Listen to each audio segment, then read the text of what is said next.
আমার বুজুর্গণ কিতাবের মধ্যে আনল মানুষ যখন দুনিয়ার জমিন তলে মারা যায়, মারা যাওয়ার পরে জমিনের মধ্যে মানুষে বন্ধারে গোসল দেওয়াইল না রে আমার ভাইয়ালি রে, মানুষের জমিনের মধ্যে গোসল দেওয়াই ভাই।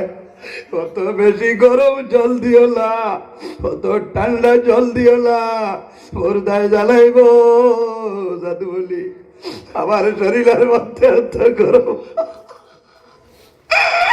আমার শরীরের মধ্যে এত গরম বলি দিও না, আমি জানতে পারি আর না। আর না আমার মৌতের সময় হযরত আজরাইল আলাইহিস সালামে যখন জাপটা মারি আমার জানবার হসলা, এই জাপটার বেদনা এখন পর্যন্ত আমার শরীর রইছে। বন্দা জমিন গোসল দেবাই ভাই, গোসল দেবানির সময় বন্দার শরীর মার্জিয়া দিবাই, শরীরের মধ্যে ময়লা ছুটাই ভাই। কত জোরে মারিও না, ধীরে ধীরে বন্দার শরীর আটটা লাগাও। বাবাই কইবা দাদুরে আমার আর শরীর, আমার সমস্ত শরীর মরণের মতন বেদ হয়ে গেছে। আমার শরীরের মধ্যে ধীরে ধীরে জমিন হাতটা লাগাইলাও। আমার বাবা ওখানে মানুষ মারা যায়, এই সময় মানুষের যে কষ্ট হয়, ইলা কষ্ট জমিন আর কোনো মানুষের হয় না। কবর যাওয়ার পরে মানুষের পরিবর্তন নাই। জমিনের মধ্যে যদি আপনি দাড়ি লইয়া কবর যাও, কাল কিয়ামতের ময়দানে দাড়ি লইয়া তুমি কবরের মধ্যে উঠিবাই। তোমার যদি দাড়ি থাকে না, নবীর সুন্নাত থাকে না, কবর গেলে দাড়ি উঠিত না, উঠিবনি না। যদি কালো দাড়ি থাকে রে, কবরের মধ্যেও কালো রইব, সাদা হইত নাই। হযরত ঈসা আলাইহিস সালাতু সালাম তার উম্মতের নিকটে গেছেন কলিমার দাওয়াত দেওয়ার জন্য। তারা জানাইল, ও নবী ঈসা, আপনি একজন নবী, আল্লাহ নিশ্চয়ই আপনার মুজিজা দান করছেন। কোন মুজিজা? বলি আল্লাহ আমারে মুজিজা দান করছেন, আমার লোক বলিল ঈসা রূহুল্লাহ। আমি যখন মরা মানুষের কবরের দ্বারো যাই, কবরের দ্বারো গিয়া হই কম বিইذنিল্লাহ, হে অমুকের ছেলে অমুক, তুমি আল্লাহর হুকুমে তোমার কবর তলে উঠে যাও। আমার কইতে দেরি হয়, কিন্তু রব্বুল আলামিনে মরা মানুষরে জীবিত করিয়া দিতে দেরি হয় না। সুবহানাল্লাহ। মরা মানুষের কবরের দ্বারা গিয়া যদি খালি কুম্বি ইজনিল্লাহ হইয়া ডাক দেন যে হে অমুকের ছেলে অমুক, তুমি আল্লাহর হুকুমে উঠে যাও, হইতে দেরি হইতো, উঠিতে দেরি হইতো না। ও যুবক সমাজ ভাই, দুনিয়ার জমিনে আপনি খনক ফুটতনে বক্স ফালো 1 লাখ 1.5 লক্ষ টাকা দিয়া নিয়া ঘুমারায়, একটা বারে চিন্তা করলাই না, একটা বারে চিন্তা করলাই না। আমি যখন তুলিয়া তুলে মারা যাইব, আমি মারা যাওয়ার পরে এমন জায়গার মধ্যে আমার দাপন করবা, যে জায়গার মধ্যে দুনিয়ার কোনো তুষক থাকতো নাই, দুনিয়ার কোনো ব্ল্যাঙ্কেট রইতো নাই, দুনিয়ার কোনো বালিশর হইতো নাই রে ভাই। ও ভাই রে, জমিনের মধ্যে তোলে তুমি কবরের সামান লইয়া যাও। হযরত ঈসা আলাইহিস সালামরে জানাইল, নবী ঈসা, একদল মরা মানুষরে কবর তনে তুলিয়া দেখাও। বলে কারে দেখাইতাম? বলে হযরতে নূহ আলাইহিস সালামের ছেলে সাম, এই সামরে যদি কবর তনে তুলিয়া দেখাও, তোমার নবী মানিলেই কোনো অসুবিধা নাই। সাম কেমন আগে বিদায় নিশ্চয়, বেশ আগে না, 400 বছর, 400 বছর আগে তোলা যাইবনি, হাড্ডিউটি মিলবনি, কোনথা নাই। ঈসা আলাইহিস সালামে জানাইলা সামর কবর খানো, তাই জানইন না নি জানই, তবে মনে হইল মানুষ এক জাত সেকেন্ডে মাত বদলি লইতে পারেন, আমি তোলার বাদে নাও মানতে পারেন। কইছেন সামর কবর খানো দেখাই দাও, তারা দেখাইছেন, কইছেন ভালোভাবে খাও ওঠানি বলে হয়। আমার যুবক সমাজ ভাইয়ান খেয়াল করো, হযরত ঈসা আলাইহিস সালাম সামর কবর দ্বারা যায়, যাওয়ার পরে ফরমাইল বিইذنিল্লাহ, হে সাম ইবনে নূহ, তুমি আল্লাহর হুকুমে তোমার কবর তলে উঠে যাও। প্রথমে ডাক দিলে কোনো উত্তর নাই, 2 নম্বরে ডাক দিয়েছেন কুম বিইذنিল্লাহ, হে সাম ইবনে নূহ, আমি ঈসা হইয়ার আল্লাহর হুকুমে তোমার কবর তলে উঠে যাও। যখন 2 নম্বর ডাক দিছ, ডাক দেওয়ার লগে লগে দেখা যায় সাম কবর তলে বাইর হইছিল, ফরমায় লাব্বাইকা ইয়া ঈসা রুহুল্লাহ। ও নবী ঈসা, আমি আমার কবর ঘুমন্ত অবস্থায় ছিলাম, আপনি আমারে কোন কারণে জাগ্রত করলাই? তুলতে পারছেননি মাথা না উঠি গেছে, তারারে দেখাইছ। ওই সময় ঈসা আলাইহিস সালামে দেখলা একটা ব্যতিক্রমী। জিজ্ঞাসা করল, আরে বা সাম, তুমি যখন দুনিয়া তনে বিদায় নিছো, মারা গেছো, তোমার চুল আর দাড়ি আসলো তো খালো, এখন দেখি তোমার চুল আর দাড়ি সাদা হইল, কারণটা হোক, কবরও তো কোনো পরিবর্তন নাই। আমার বাবা হল সামে জানাইলাম, ও নবী ঈসা, আপনি সত্য হইছেন, আমি যখন জমিন তুলে মারা গেলাম, আমার চুল এবং দাড়ি জমিনের মধ্যে খালো ছিল, এখন আমি জাগ্রত হইলাম, কবর তনি আল্লাহ উঠাইছেন, এখন আমার চুল এবং দাড়ি সাদা হইল, কারণ হইল রে নবী ঈসা, আমি আমার কবর ঘুমন্ত অবস্থায় ছিলাম, আপনি যখন প্রথম ডাক আমার দিলাই, তখন আমার ঘুম ভাঙ্গিল, জাগ্রত হইলাম। আবার 2 নম্বর ডাক আমারে আপনি দিছে, তখন আমার মনে হয়েছে মনে আল্লাহকে আমার সংগঠিত করিলে। ও নবী ঈসা, আমার মনে হয়েছে আল্লাহকে আমার তোর ডাক দিলাইছে, আমি সামনে কোন সামান লইয়া আল্লাহর সামনে যাইতাম। ও নবী ঈসা, এই কিয়ামতের ডরে এবং ভয়ে আমি সামর কবরের মধ্যে আমার চুল এবং দাড়ি সাদা হয়ে গেছে। হায় রে হায়, কবরের মধ্যে সামে কিয়ামতের ডরে ডরাইছে। হযরত ঈসা আলাইহিস সালামে ফরমাইল, ও সাম, এখন আমার উত্তর দেও, তুমি জমিনের মধ্যে রইতাই না চলিয়া যাইতাই? বলে, আমি জমিনের মধ্যে রইমু, তবে শর্ত হইল আবার আমি জমিনও মরা লাগবো নি বলে হয়। ও সময় সামে কইলা, ও নবী ঈসা, আমি আর জমিনে রইতাম নাই, আমার জায়গা আপনি রাখিয়া যাও বলে গেলে। বলে, ও নবী ঈসা, আমি 400 বছর আগে দুনিয়ার জমিন তলে বিদায় নিলাম। হযরত আজরাইল আলাইহিস সালামে আমার জান বার করতে যে বেদনা হইছিল, এই বেদনা এখন পর্যন্ত আমার শরীরে রয়েছে, আমি জমিনে রইতাম নাই, আপনি দয়া করি আমার সেই জায়গায় দিয়া যাও। ও জুয়ান ভাইয়াই, একটাবার মরণের কথারে স্মরণ করিলাও, কারণ মানুষ মারা যায়, মারা যাওয়ার পরে জমিন মানুষে গোসল দেওয়ায়। লম্বা হদিস আমি সারমর্ম হইয়ার, আমি হদিসের মধ্যে দেখলাম আল্লাহর বন্দা বান্দিরে জমিন মানুষে খাবনের মাধ্যমে আবৃত্ত করিলানি। তখন বন্দা এখান দইনার কইন, ও ভাইয়ালি রে, আমার ভবন দিলাই, আমার কোনো দুঃখ নাই, আমার বদন করিলাই, আমার কোনো দুঃখ নাই, আমি অনুরোধ করি আর দয়া করি আমার মুখ কান এখন পর্যন্ত বন্ধ করিও না। কোন কারণে সামান্য পরে আমার লইয়া বাইর হইবাই, আমার মুখ কান বলতে হলা রে, আমার জাদু বলি হলে আমি বাহার মুখ কান, আমি বাবার মুখ দেখব, আমার সন্তানাদি আমি বাবার মুখ জমিন দেখবা, আমি বাবাই আমার সন্তানাদির মুখ দেখবো। এই দেখা জীবনের শেষ দেখা, কাল কিয়ামতের আগ পর্যন্ত আর দেখা হবে না। যদি নেককার মানুষ হই, আল্লাহর বন্দায় জানাইব, জাদুমানি হলে রে, আর দেরি করিও না, আমারে তাড়াতাড়ি আমার গন্তব্যস্থল কবর পৌঁছাই দেও। আর যদি গুনাহগার মানুষ হয়, বন্দায় জানাইব, আমার আওলাদ হল রে, আমারে কইলিয়া যাও, আমারে তোমরে সাগরের মধ্যে নিয়া ফলাইয়া আইব না, বন্দা কবর রাখইব, দাফন করিয়া সরিয়া আইবাই, তোমার কবর 2 জন ফিরিস্তা আইবা। কয়জন ফিরিস্তা? এর আগে কেউ আইবানি, এর আগে একজন ফিরিস্তা আইবা, এনর নাম হইল রুম্মান।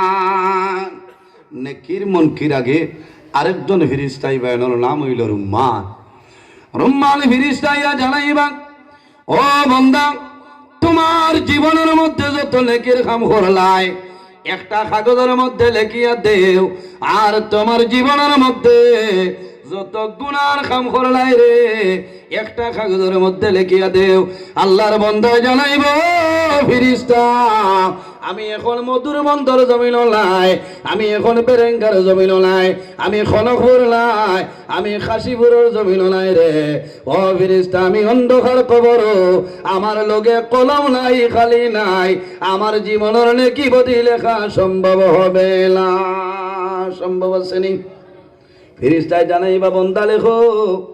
আল্লাহর বন্দায় জানাইব আইনা কিরতাসি আমার কাগজ হই, আইনা কলমি আমার কলম নাই, আইনা দাওয়াতি আমার দাওয়াত নাই। ও সময় ফেরেশতায় জানাইবা ও বান্দা তোমার শরীরের মধ্যে যে কাফন আছে রে এই কাফন ভরিয়া তোমার কাগজ বানাইলা। ফেরেশতায় কাফন ভরিয়া দিবা। বন্দায় জানাইবা ফেরেশতা আইনা কলমি আমার কলম হই, কলমে কত দেন নি কেউ লোকে মাথই না। আইনা কলমি আমার কলম হয়। ওই সময় ফেরেশতায় জানাইবা ও বান্দা তোমার হাতের মধ্যে যে সাদত আঙ্গুল আছে এই সাদত আঙ্গুল হইল তোমার অন্ধকার জীবনের কবরের জীবনের কলম। বন্দায় জানাইবা ফেরেশতা আইনা দাওয়াতে এমন কলম পাইলাম যে কলমের মধ্যে কোনো খালি নাই, কোনো রিফিল নাই। ফেরেশতায় জানাইবা ও বান্দা তোমার কলমের খালি হইল, তোমার মুখের মধ্যে যে লোভ আছে এই লোভ হইল তোমার কলমের খালি। বন্দায় জীবনের সমস্ত নেকি লেখিয়া যাইব, বন্দায় জীবনের সমস্ত নেকি লেখব বলিত নাই, বন্দায় গুনাহ লিখত নাই। ফেরেশতায় জানাইবা ও বন্দা গুনাহ লেখ বলে লজ্জা লাগে, ফেরেশতায় গুরুজ দিয়া ডান্ডা মারবা চলল বিচল লইব। আবার বন্দা ভালো হইব বন্দায় লিখিব। এর বাদে ফেরেশতায় তোমার গলার মধ্যে লকটাইয়া সরিয়া যাইবা। ও কুল্লা ইনসানিন আলজামনাহু তাইরাহু ফি উনুকে তোমার গলার মধ্যে লকটাইয়া সরিয়া যাইবা। এরপরে যে দুইজন ফেরেশতা আইবা তাদের নাম হইল নেকের মুনকির। এর কারণে আমার বাবা হল জমিনের মধ্যে নেক আমল করিয়া যাও, ভালো আমল করে তোমার লাভ হইব। ওলি আল্লাহ যারা আছেন জমিনের মধ্যে কোনো ডর নাই, কবরের মধ্যে কোনো ডর নাই, কিয়ামতের ময়দান হাশরের ময়দান তাদের কোনো ডর ভয় নাই। আমার আল্লাহ কোরআন শরীফের মধ্যে ফরমায় আলা ইন্না আউলিয়া আল্লাহ লা খাউফুন আলাইহিম ওয়ালা হুম ইয়াহজানুন। হক্কানি ওলি আল্লাহ যারা হইবা এরার জমিনের মধ্যে কোনো ডর নাই, কবরের মধ্যে ভয় নাই, কিয়ামতের ময়দানে তাদের কোনো ডর ভয় নাই। ওলি আল্লাহ খারা আল্লাযীনা আমানু ওয়া কানু ইয়াত্তাকুন যারা জমিনের মধ্যে মুত্তাকি তাকওয়াওয়ালা যারা জমিনের মধ্যে যারা নামাজ পড়ে এরার জমিনের মধ্যে ওলি আল্লাহ হয়। লাহুমুল বুশরা ফিল হায়াতিদ দুনিয়া ওয়া ফিল আখিরা। হক্কানি ওলি আল্লাহ যারা হইবা এরা জমিনের মধ্যে সুসংবাদ, কাল কিয়ামতের ময়দানে হাশরের ময়দানে তাদের জন্য সুসংবাদ। সুবহানাল্লাহ। এর কারণে আমার বাবা হল হক্কানি ওলি আল্লাহ হলো দারো যাও, ওলি আল্লাহ হলো সর্বতর মধ্যে রই যাও, ওলি আল্লাহ হলো দারো বইবাই ফায়দা হইব। জমিনের মধ্যে যত ওলি আল্লাহ হলো সবচাইতে বড় যে ওলি মাহবুবে সুবহানি কুতুবে রব্বানি হযরত সাইয়্যিদুনা শেখ আব্দুল কাদের জিলানী রাহমাতুল্লাহ আলাইহি জমানার মধ্যে দেখা যায়। একবার হযরতে আব্দুল কাদের জিলানী রাহমাতুল্লাহ আলাইহি বাগদাদের মধ্যে একটা জায়গা আসলো, সেই জায়গার নাম হইল বুরহানপুর। আল্লাহর মকবুল আলী কয়জন মুরিদরে ফরমায় ও বাবা হলে যাও রে অমুক নদীর মধ্যে ভাইবাই আমার একজন মুরিদ নদীর মধ্যে ভাসিয়া যার, তোমরা দেরি করিও না, তাড়াতাড়ি আনিয়া গোসল দেওয়াইয়া খাবানোর মাধ্যমে আবৃত্ত করিয়া কবর দাফন করিলা। আনিয়া জিজ্ঞাসা করলা হুজুর এই খে বলে এমন এক ব্যক্তি কইলা এই তো মুসলমান নাই, অন্য ধর্মাবলী মানুষ, আমার বুজুর্গ অন্য ধর্মাবলী মানুষ, জমিনে কোনো মানুষে জানে না, বন্দায় গোপনে গোপনে দিন ইসলাম কবুল করছেন, আল্লাহর ওলির হাতের মধ্যে বয়ত কবুল করে বয়ত লই লইছেন, আল্লাহর ওলির লগে মায়া, আল্লাহর ওলির লগে মহব্বত হয়ে গেছে। বন্দা মারা যায়, মারা যাওয়ার পরে শ্মশানের মধ্যে নিশ্চয় লাকড়ি দিছেন, আগুন ধরাইছেন, সমস্ত লাকড়ি জ্বলিয়া যায়, আল্লাহর বন্দার শরীরের একটা পশম জ্বলে না। সুবহান। আবার যখন বন্দারে নামাইলাম আবার লাকড়ির ব্যবস্থা হইল রে, শরীরের মধ্যে গিয়ে লাগাইলা, আবার 2 নম্বর বার দিছ। 2 নম্বর বার দেওয়ার পরে দেখা যায় সমস্ত লাকড়ি জ্বলিয়া চালি হয়, কিন্তু বন্দার শরীরের মধ্যে আগুন লাগে না। 3 নম্বর বার চেষ্টা করলা, করার পরে দেখা যায় সব লাকড়ি জ্বলি যায়, কিন্তু বন্দার শরীরের একটা পশম পর্যন্ত আগুনের ধরে না। সুবহানাল্লাহ, এত বড় পাওয়ার হইতনে বন্দায় ভাইলা। ও তারা গুসা করে হয়েছেন, দাও সাগর বাসাই দেওয়া আর সম্ভব না। আল্লাহর ওলিয়ে দিয়ানোর মাঝে মিলে না হইছেন, আনো আনিয়া গোসল দেওয়াইছেন, খাফনের মাধ্যমে আবৃত্ত করিয়া জানাজার নামাজ পড়িয়া বন্দারে কবর দাফন করিয়া জিজ্ঞাসা করলা যে সাপ এই ব্যক্তি খে খাও। ও সময় বড়বীর সাপ মহিউদ্দিন আব্দুল কাদের জিলানী রহমাতুল্লাহ আলাইহি ফরমাইল, বাবা বলে রে তুমি জানি জানো না আল্লাহর মায়ের বন্দায় আমার কাছে এক কলিমা পড়িয়া মুসলমান হইছে, আমার হাতের মধ্যে বয়ত লই লইছে।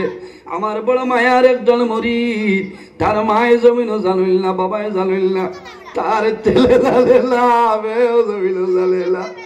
আল্লাহর বন্দা মারা যাওয়ার পরে 1 বার নাই 2 বার নাই 3 বার শ্মশান জ্বালানির জন্য বন্দার শরীরে আগুনে স্পর্শ করল না, তারা গুসা করিয়া নদীর মধ্যে বালাইছে। ও বাবা হল জানিয়া রাখিও রে, আমি আব্দুল কাদিরের মুরিদ যারা জমিল হইবা এরার শরীরের জন্য দুনিয়ার আগুন দূরের কথা, আল্লাহ কিয়ামতের ময়দানে দুজখের আগুন আল্লাহ লাগাইতা নাই। কওনা সুবহানাল্লাহ। এর কারণে আমার বাবা হল এই জমিনের মধ্যে ওলি আল্লাহ গুণের দ্বারা যাইও, ওলি আল্লাহ গুণের ওসিলা ধরিয়া দোয়া করিও, আল্লাহ তোমার দোয়ার কোনো সময় ঘুরাই দিতা নাই।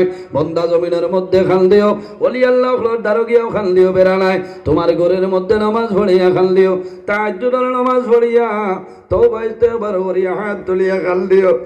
বন্দায় জমিন খান দে রে, আওলাদ মারা যাওয়ার পরে জমিনের মধ্যে মা বাবায় খান দইল নানি, মায় নামাজ পড়িয়া হাত তোলার পরে মনে হয় রে জাদু বলি আই আমার 3 জন সন্তান বাড়িতে ছিল, বাবা তুমি না, তুমি মধুর মান কবরস্থান ঘুমার আয়, আমি মায় দোয়া করি আর আল্লাহ তোমার কবর জান্নাতের বাগান বানাই দিবা।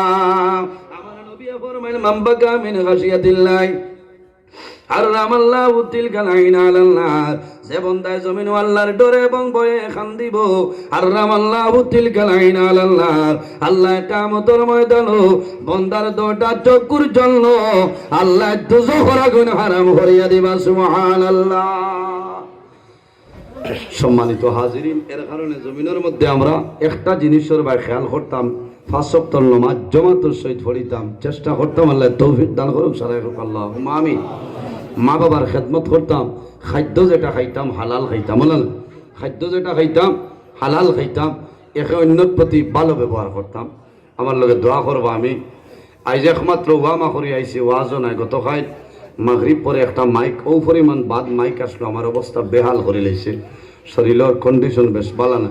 দেখছি যদি কই যাইতাম না আপনারা বেজার হইবা।